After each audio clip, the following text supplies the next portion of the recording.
A continuación, su programa El Fiat Divino. Conductores, Óscar Márquez y su servidora y amiga, Cristi Mendoza.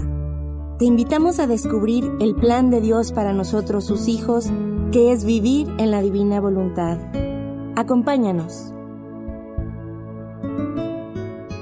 Una vez más con ustedes. Fíjense que Cristi y yo esperamos cada semana poder volver a compartir esto. Le decimos a Dios, ay Dios mío, como no son pues reflexiones de nosotros, ni son escritos de nosotros, sino es una inspiración de Dios, es sobre la divina voluntad. Tenemos la certeza absoluta de que va a hacer bien, de tal suerte que le damos gracias a Dios, porque así como ustedes escuchan este programa, también nosotros lo estamos escuchando y estamos aprendiendo de esto de la divina voluntad. El tema de hoy es precioso. Vamos a hablar de la pureza de intención, vamos a hablar de la fe, cómo el Señor nos explica que deben de ser esas cuestiones. Bueno, se lo explica a Luisa y también a nosotros. Mucho gusto con ustedes siempre, Óscar Márquez. Hola, yo soy Cristi Mendoza y también como Óscar, pues de verdad sí nos da mucho gusto en el corazón, porque las verdades que Dios nos transmite, esas luces que a través de sus revelaciones nos hace llegar al corazón, la verdad es que son básicas, son importantes para nuestro crecimiento espiritual. Así que como dice Óscar, de verdad este tema es hermoso, no se lo pierdan y vamos a hablar de lo importante que es obrar para el cielo, siempre con pureza de intención y sobre todo de que la fe es Dios. Y ahí hace la diferencia, estoy haciendo el bien, estoy haciendo el mal, es la voluntad de Dios. Mira, una clave, si te quita la paz, no es de Dios. Y si lo haces con pureza de intención, finalmente, aunque te equivoques, el Señor ve la pureza de intención, es decir, ve los corazones. Les voy a platicar un pasaje de la Biblia. Cuando el Señor decide que ya Saúl ya no va a ser rey de Israel y escoge a otro, que fue el rey David, conocido por todos. Bueno, llegó a la casa del papá de David, a la casa de Jesé, Samuel, el enviado del Señor, y él creyó que era el primero o el segundo hijo de Jesé, porque eran hombres fuertes, listos como para la guerra, se veían guapos, qué sé yo, galanes acá, y estos son seguidos. No, el Señor había elegido al más pequeñito de todos, que ni siquiera estaba en ese momento en casa, estaba pastoreando, que era David, porque David tenía un corazón según los designios del Señor. David oraba al Señor, cantaba salmos al Señor, no para quedar bien con la gente, eran directamente para el Señor, para Dios, y él todo lo veía. Cuando tú haces una obra, un acto con pureza de intención, es decir, por el simple hecho de amar y agradar a Dios, tenlo por seguro que estás amando y agradando a Dios. Eso vale la pena y eso es muy importante. Cristi, las personas que a través de la historia de la iglesia han tenido alguna revelación de nuestro Señor Jesucristo, no les encanta estarlo gritando, ni les encantan los flash, ni las cámaras, ni la fama. Es difícil porque es un coloquio de amor honesto, no es show. Entonces les cuesta trabajo decirlo. Muchos lo hacen por obediencia. Claro, el Señor se manifiesta para bien de todos, no nada más de una sola persona, pero esa sola persona tiene que hacer un gran esfuerzo para poder escribir estas cosas tan maravillosas. Aquí no lo dice. Jesús le asegura la gracia de poder escribir, porque ella, Luisa, se sentía, impedida, limitada, estudió nada más hasta segundo de primaria para poder escribir. Dice, esta mañana, habiendo celebrado el confesor la misa, recibí la comunión. Mi mente se encontraba en un mar de confusión por razón de esta obediencia que me ha sido impuesta por el confesor, de escribir todo lo que pasa en mi interior. En cuanto recibí a Jesús, empecé a decirle mis penas, especialmente mi insuficiencia y tantas otras cosas. Pero Jesús no le daba importancia y no respondía nada. Entonces llegó una luz a mi mente y dije, tal vez yo misma soy la causa de que Jesús no se muestre según su costumbre. Acuérdense que de manera constante el Señor se mostraba ante Luisa, sea sufriendo con ella, sea alegrándose con ella, sea dando el catequesis, y de repente lo dejó de hacer. Entonces Luisa dice, de todo corazón le dije, mi bien y mi todo, no te muestres conmigo tan indiferente, me despedazas el corazón por el dolor. Si es por escribir, pase lo que pase, aunque me cueste el sacrificio de la vida, te prometo hacerlo. ¿Qué sucedió? Entonces Jesús cambió su aspecto a todo benigno y me dijo, ¿de qué temes? ¿No te he asistido yo otras veces? Mi luz te rodeará por todas partes y podrán manifestarla. Miren, Cristi, nadie dijo que fuera fácil. Todo cuesta un esfuerzo en la vida. Pero si tenemos la certeza de que el resultado depende de Dios, lo vamos a hacer hasta con alegría. Fíjate, Oscar, se me viene después de leer este texto, este versículo del Salmo 125 que dice: los que confían en el Señor son como el monte Sión, que jamás se tambalea y permanece siempre inconmovible. Es un proceso, ¿no? Para todos, tanto para los santos como para los no tan santos, los que están muy cerca de Dios. Es un proceso confiar, saber que a pesar de las turbulencias, como en días pasados escuchamos la lectura, el Señor está ahí para calmar los vientos y no nos va a dejar morir, ¿no? Más si nosotros estamos apegados y amamos la misión que Él nos encomienda.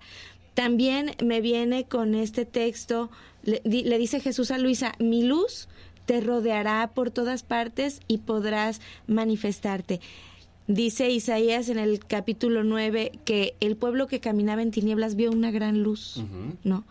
Jesús mismo es esa luz que Dios nos envía. Y dice: a los que habitaban en tierra de sombras, una luz les ha brillado. Si nosotros nos acercamos a la fuente de la luz, que es Jesús mismo, como ya en otras ocasiones hace la comparación con el sol, entonces, ¿qué vamos a hacer? Vamos a reflejar esa luz. Entonces, no debemos temer porque Él es nuestro bastión, nuestra roca, y no debemos pensar que no sabemos hacer las cosas, porque su luz va a iluminar y va a hacer que todo sea fácil, todo sea claro, siempre y cuando lo hagamos en Él. Dicho de otra manera, así a la mexicana, para que quede claro: el esfuerzo es tuyo, pero el resultado es de Dios. Entonces, no te preocupes demasiado, más bien ocúpate de la pureza de intención, que esto nos da entrada al siguiente escrito de Luisa, que dice precisamente con respecto a la pureza de intención.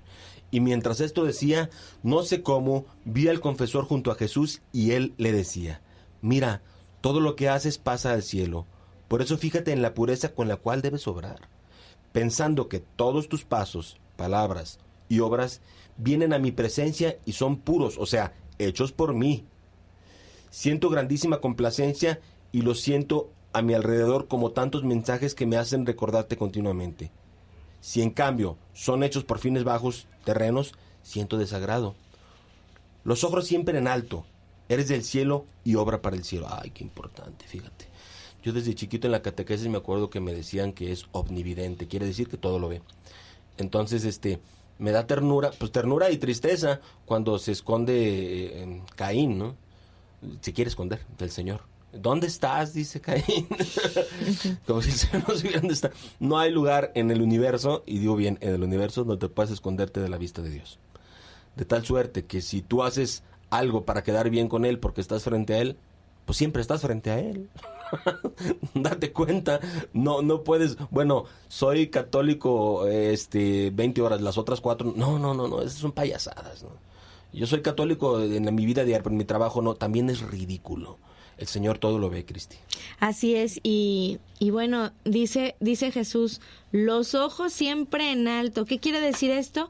Pues siempre con la vista en Dios. Si nosotros obráramos, aunque sea lo más pequeñito de nuestras acciones, viendo a Dios y no viendo lo del alrededor, pues de veras que obraríamos para el cielo. Y dice Luisa: mientras veía al confesor y a Jesús que le decía esto, pensaba en mi mente que si se obrara así, sucedería como cuando una persona debe desalojar una casa para mudarse a otra. ¿Qué hace? Primero, manda todos los muebles y todo lo que tiene, y ya que está armada su casa, entonces se va ella. Así nosotros, primero mandamos nuestras obras a tomar nuestro lugar en el cielo. Y después, cuando llegue nuestro tiempo, iremos nosotros. Imagínense, dice Luisa, ¿qué cortejo nos harán? Qué bonita dejaste tu casa, ¿no? Imagínate con obras de caridad, con obras de misericordia. Y cuando llegues al cielo, que todo eso esté reflejado en imágenes hermosas de luz. No sé cómo vaya a ser allá, porque nunca he ido. Ojos lo han visto, dice. Pero sí, pero me imagino que ha de ser hermoso materializar toda esa caridad. Y fíjate, Oscar, me estaba acordando de que una persona me dijo, ay, fíjate que le dije a mi prima que le ofreció una misa por su cumpleaños. Y la prima está un poquito despegadita de Dios. Yo creo que un muchito. ¿Y qué dijo? Mejor porque dame fue como, uy, pues bueno.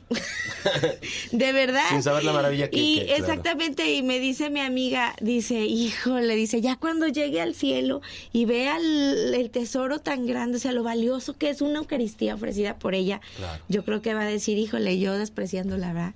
En la Se va a dar tierra. cuenta. Así que hay que hacer todo pensando en el cielo y haciéndolo queriendo ser santos. Fíjate, Oscar, nos dice la primera carta de Pedro.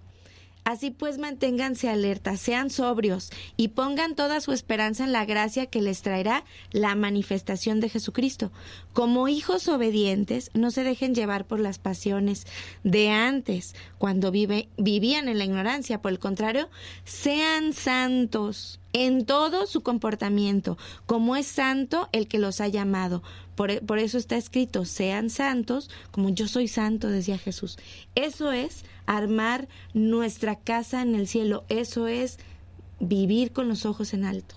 Vamos a darle al auditorio, a los que nos escuchan y a nosotros mismos, un ejercicio práctico para lograr la pureza de intención. Ya había dicho hace rato, si te quita la paz no es de Dios.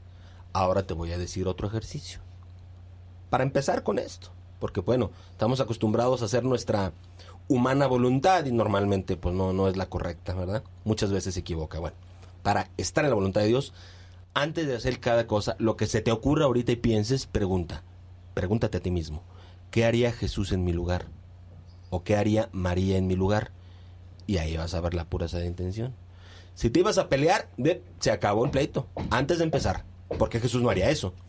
Si ibas a trabajar, pues antes de trabajar lo vas a hacer con muchas ganas, porque eso es lo que haría Jesús. La fe comprendía que la fe es Dios mismo. Y así como el alimento material de la vida del cuerpo para que no muera, así la fe da vida al alma para que el alma no muera. Ciertamente, si yo no le doy alimento al cuerpo, me enfermo y me termino por morir. Y si no le damos alimento al alma, se enferma, se traba, se paraliza. Necesitamos darle el alimento a la fe. La fe vivifica, la fe santifica, la fe espiritualiza al hombre y le hace fijar los ojos en un ser supremo, de manera que nada toma de las cosas de acá abajo, y si las toma en Dios.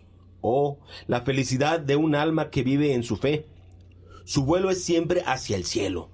Todo lo que le sucede lo mira siempre en Dios.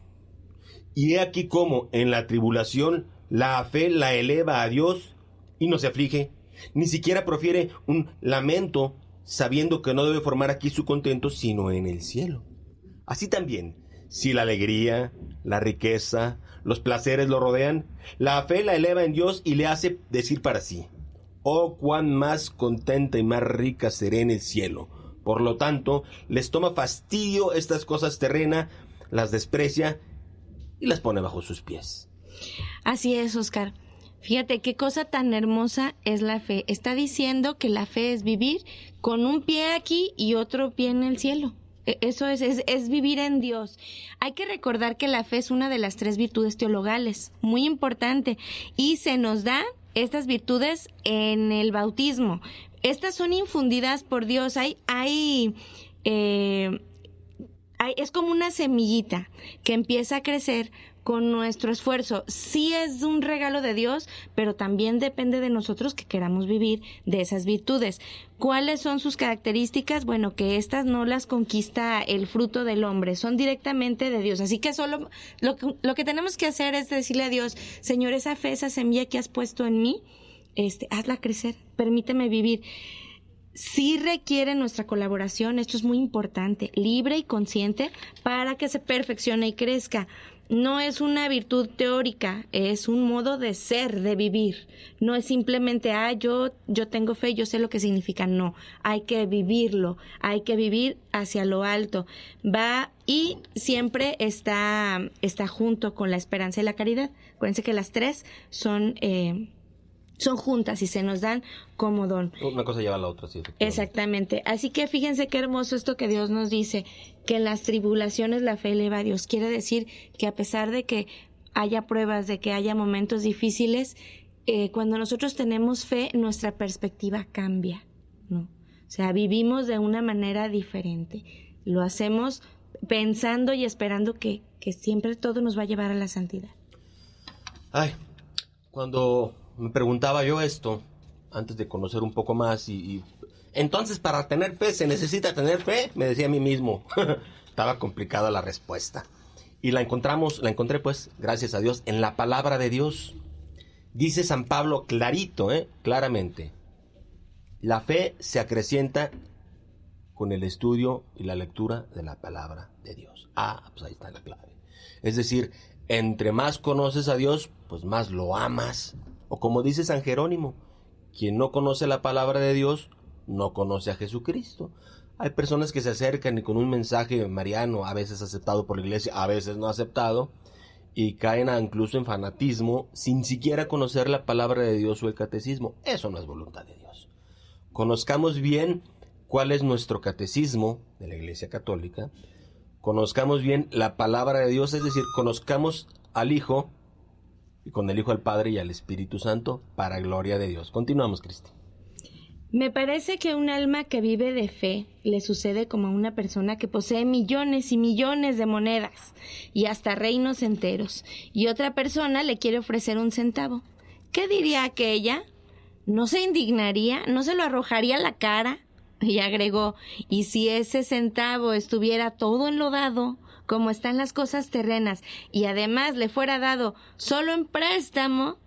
Ella diría, inmensas riquezas, gozo y poseo, y tú osas ofrecerme este vil centavo, todo enlodado, y por poco tiempo. Yo creo que voltearía enseguida la mirada y no aceptaría el don. Así se hace el alma que vive de fe respecto a las cosas terrenas. Fíjate, Óscar, estaba escuchando al padre María Caro, ¿cómo se llama? Sí, Ernesto María Caro, ¿verdad? Sí. Y estaba diciendo, esta vida, vivir así en esta vida es como pasar una mala noche en un hotel.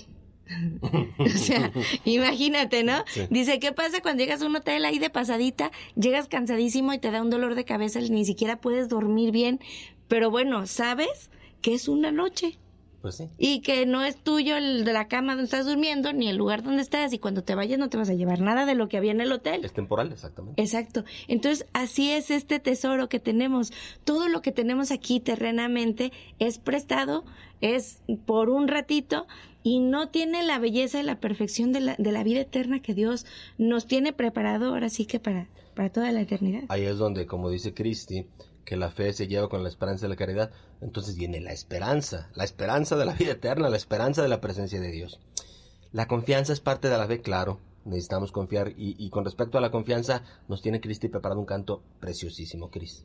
Así es, bueno, pues vamos a aprovechar este tema tan hermoso de la fe y a cantarle al Sagrado Corazón que nos dé esa fe que necesitamos, porque Él nos ha prometido que va a estar siempre con nosotros. Así que hagamos nuestras estas palabras, este canto. Oh Jesús, a tu corazón confío mi necesidad.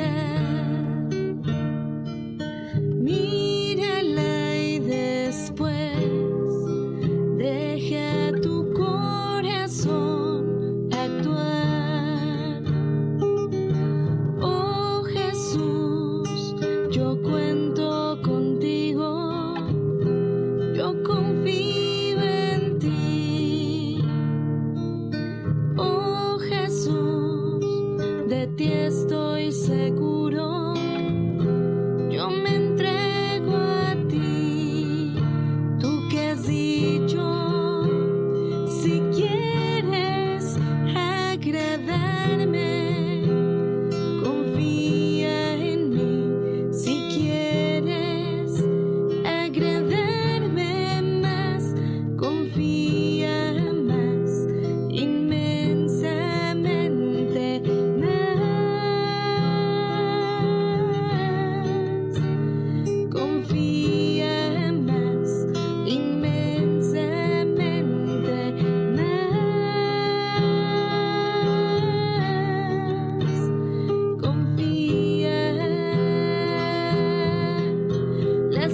Jesús, yo confío en ti. Sagrado corazón de Jesús, en vos confío. Regresamos después de esta reflexión con respecto a la confianza. La confianza... Tú fuiste niña, forzosamente, pues no, nadie nace adulto. ¿Te acuerdas cómo no había ningún problema si estaba tu papá o tu mamá? Digo, tuviste una infancia normal, ¿verdad? Es decir, los monstruos que sentías que estaban debajo de la cama, si estaba papá o mamá, no estaban. Tenías confianza. Yo veo pues a mis hijos que se acercan con una confianza y si les digo yo algo, tienen esa tranquilidad. Si nos acercáramos a Jesús de esa manera, con esa confianza, viviríamos precisamente como dice el Evangelio, sean como niños, es decir, confiando y teniendo mucha fe. Ahora volvamos a la idea del alimento, nos dice Luisa con respecto a esto de la fe. El cuerpo, tomando el alimento, no solo se sostiene, sino que participa de la sustancia del alimento, la cual se transforma en el mismo cuerpo. Así el alma que vive de fe, como la fe es Dios mismo, el alma viene a vivir del mismo Dios y alimentándose del mismo Dios viene a participar de la sustancia de Dios y participando así viene a asemejarse a Él y a transformarse en el mismo Dios. Por lo tanto, al alma que vive de fe le sucede que santo es Dios, santa es el alma, potente Dios y potente el alma.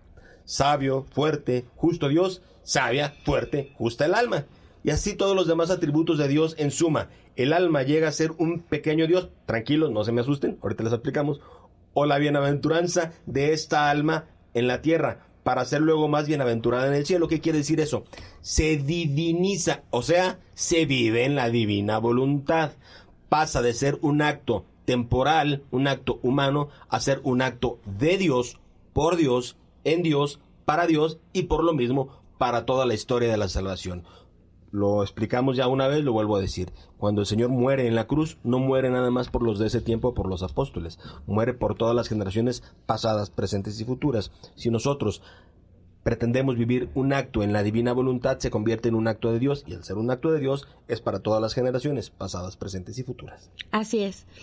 Y dice Luisa, comprendí también que lo que significa esas palabras que el Señor dice a sus almas predilectas, te desposaré en la fe, es que el Señor en este místico desposorio dota a las almas de sus mismas virtudes. Me parece como dos esposos que al unir sus propiedades no se distingue ya entre las cosas de uno y del otro, y ambos se hacen dueños de todo. Pero en nuestro caso, el alma es pobre, y todo el bien es por parte del Señor, quien la hace partícipe de sus bienes y de su substancia. La vida del alma es Dios, la fe es Dios, y el alma, poseyendo la fe, llega a injertar en sí todas las demás virtudes, de manera que la fe está como rey en el corazón y las demás virtudes están a su alrededor como súbditas sirviendo a la fe. Así que las mismas virtudes sin la fe son virtudes que no tienen vida. Me parece que en dos modos Dios comunica la fe al hombre. La primera es el santo bautismo, como ya les comentábamos, es una virtud teologal, se nos da en el bautismo y es como la primera forma que dice Luisa que Dios nos transmite la fe. Y la segunda es cuando Dios bendito, depositando una partícula de su substancia en el alma, le comunica la virtud de hacer milagros, por ejemplo, resucitar muertos, sanar a los enfermos, detener el sol. O sea, Luisa ve la inmensidad, la no limitante que tiene Dios y que todo eso, como dice Oscar, todos nuestros actos se divinizan, por lo tanto adquirimos esas formas de Dios, pues, por así decirlo. Es que está quedando claro, perdón que te interrumpa. Sí, está bien. Cuando Dios bendito, depositando una partícula de su sustancia en el alma, le comunica la virtud de hacer milagros. O sea, no los haces tú. No, es Dios. Como los santos no hacen milagros, que Así quede es. claro, habrá quien tenga la duda todavía. No, los santos no hacen milagros, los consiguen, que es muy diferente, son intercesores. El único que hace milagros y que tiene poder de hacer milagros es Dios, Padre, Hijo, Espíritu Santo. Ni siquiera la Santísima Virgen. Ella los consigue y vaya que sí. Pero quien hace los milagros es el Señor. Por eso un acto en el Señor, pues es un acto divino, porque es de Él, es para Él. Exactamente. Estamos hablando de una fe en plenitud. Estamos hablando de regresar al plan primero que Dios quiere para nosotros. Compartirnos todo, que no haya ninguna limitante, no haya ningún velo.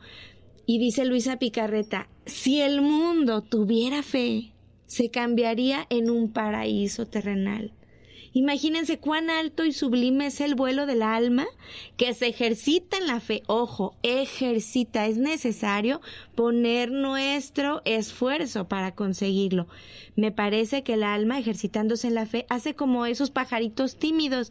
Dice Luisa que terminando ser tomados presos por los cazadores o por cualquier otro peligro, hacen su morada en la cima de los árboles o en las alturas.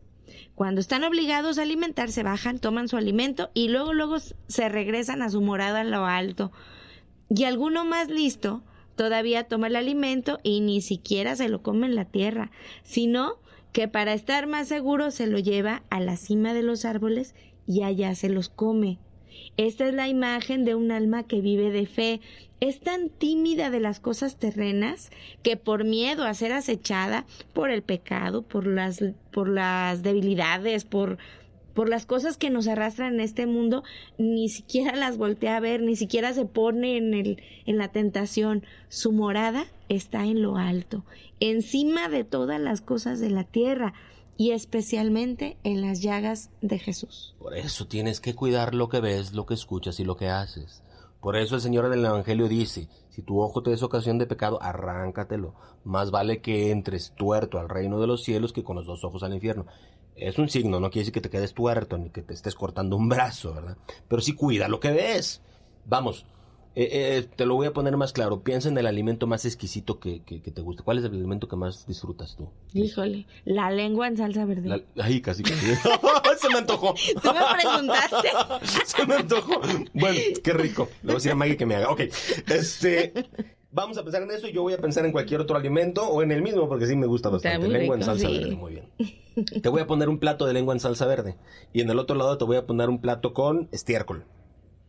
Sí, con... Sí. ¿Lo puedo decir? Sí, con desechos biológicos. Biológicos. Ya cada quien póngale el nombre que quiera. ¿Cuál plato vas a elegir?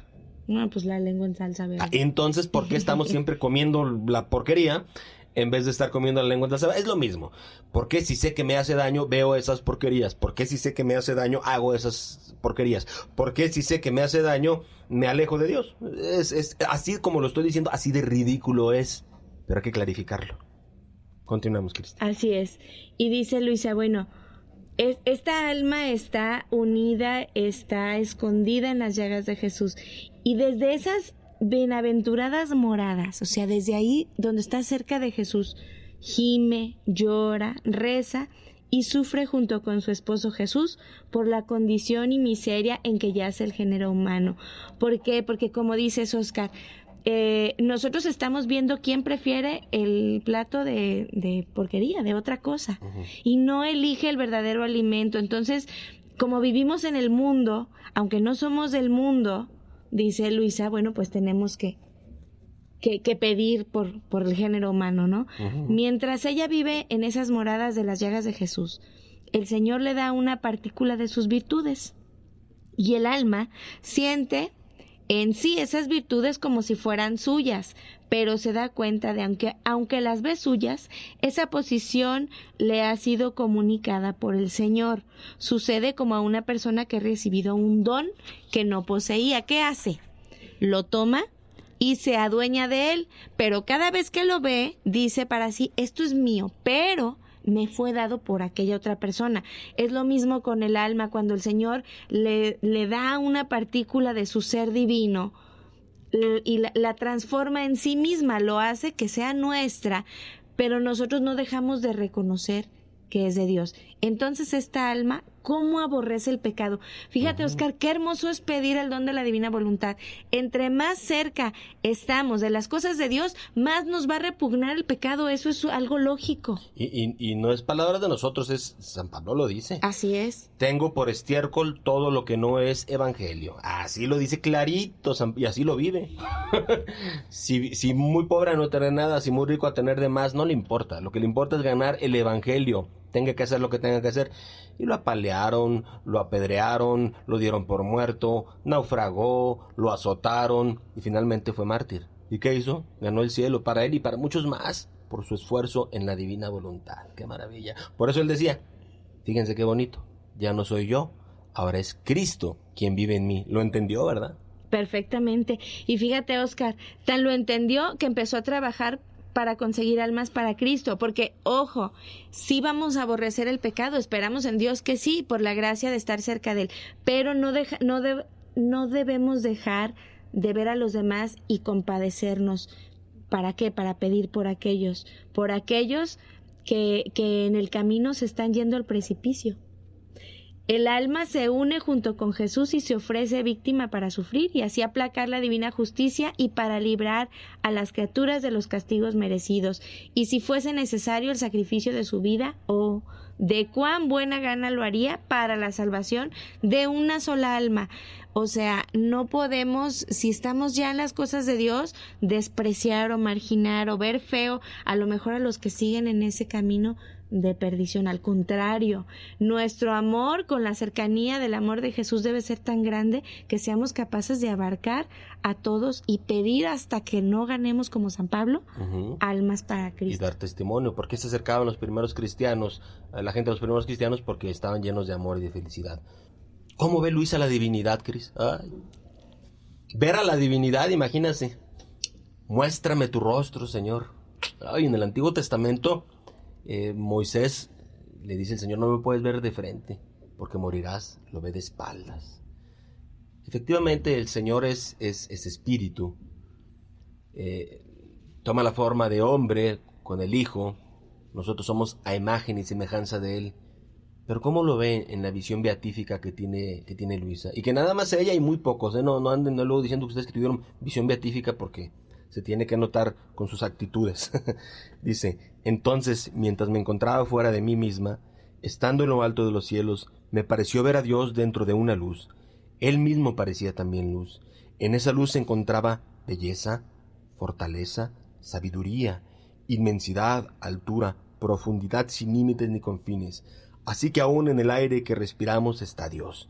Es Dios mismo que se respira, por lo que cada uno lo puede hacer vida propia, como lo es y como lo ha hecho. Así que ninguna cosa le escapa y ninguna le puede escapar. Esta luz parece que sea toda voz sin que hable. Es toda obrante mientras que siempre reposa. Se encuentra por todas partes sin estorbar en nada. Mientras se encuentra en todas partes, tiene también su centro. Oh Dios, cómo eres incomprensible. Te veo, te siento, eres mi vida. Te restringes en mí y siempre quedas inmenso, nada pierdes de ti. Me siento tartamuda y me parece no saber decir nada. Para poder explicarme mejor según nuestro lenguaje humano, diré que veo un reflejo de Dios en todo lo creado. ¡Ay, qué hermoso! Vamos a continuar. Diré que veo un reflejo de Dios en todo lo creado, porque en algunas cosas de todo lo creado Él ha puesto la sombra de su belleza, en otras cosas sus perfumes, en otras su luz, como el sol, en la cual yo veo un reflejo especial de Dios, lo veo como representando a ese astro que es como rey de los planetas. Y así San Francisco lo veía.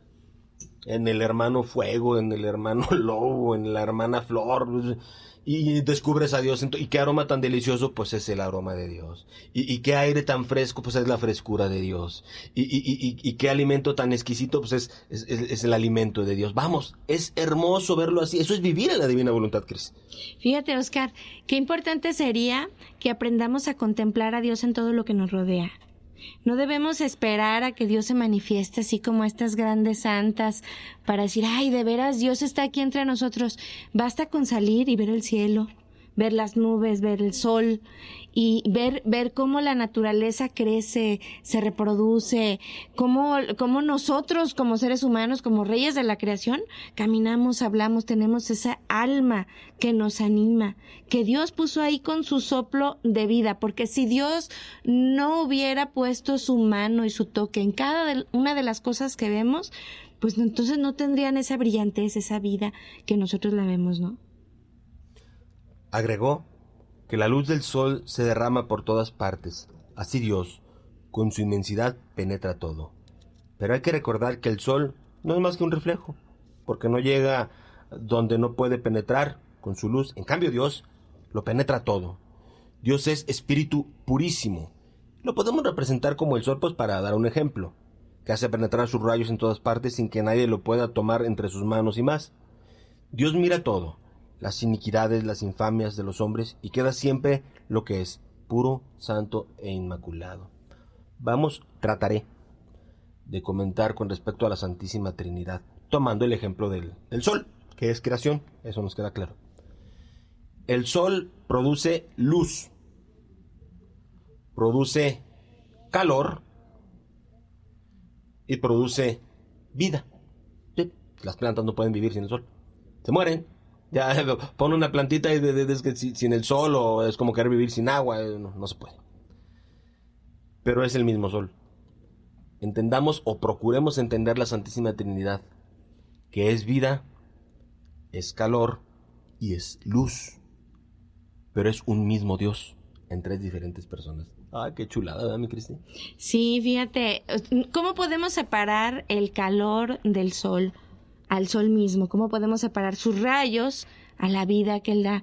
No hay manera. Es una imagen de la Santísima Trinidad que pudiéramos utilizar, pues ahora sí que para esas preguntas difíciles, ¿no?, que nos hacen, sobre todo los niños. Uh-huh. ¿Cómo explicamos qué es la Santísima Trinidad? Bueno, es eso.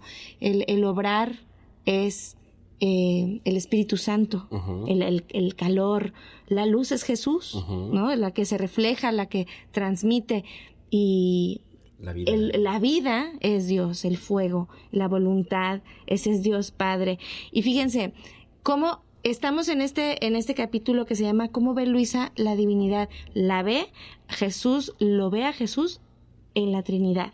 Uh-huh. Ahora, en días pasados, celebramos esta fiesta de San Juan Bautista. Sí. Y en el bautismo de Jesús nosotros vemos revelada cómo Jesús es Dios y es Espíritu Santo, porque Juan lo está bautizando y entonces viene la paloma, que es el Espíritu Santo, uh-huh. se derrama y al mismo tiempo se abre el cielo y se oye la voz de Dios Padre. Sí. Ahí está revelado para todos que son uno, que es la Santísima Trinidad obrante desde siempre, desde la creación del mundo hasta la redención y ahora en la santificación. Y desde antes. Exacto, así que no podemos separar el obrar de Jesús, la voluntad divina, a ninguna de las personas. Y no podemos entenderlo si queremos entenderlo con claridad, porque no somos seres creados. Recordemos que el Señor es creador, no creación. Entonces no podemos, como seres creados, poder meter a Dios en nuestra cabeza claramente. No lo entenderemos, como no entendemos muchas cosas de la vida. Pero el amor sí lo queremos entender.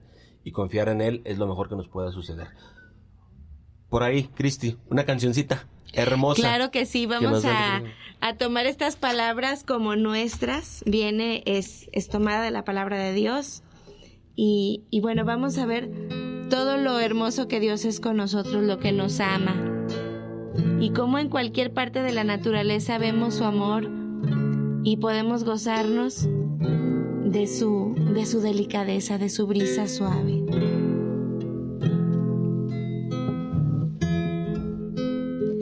Porque ha pasado el invierno y las lluvias han cesado, están brotando las flores, el tiempo bello ha llegado. Porque el arrullo del agua se deja oír en los campos, el perfume del aire de primavera inundado. Levántate, amada mía, levántate, hermosa mía, ven a mí que te hablo, ven a mí que te amo. Levántate, amada mía, levántate, hermosa mía, ven a mí que te hablo, ven a mí que te amo, ven a mí porque el invierno ya ha pasado, ven a mí porque te amo.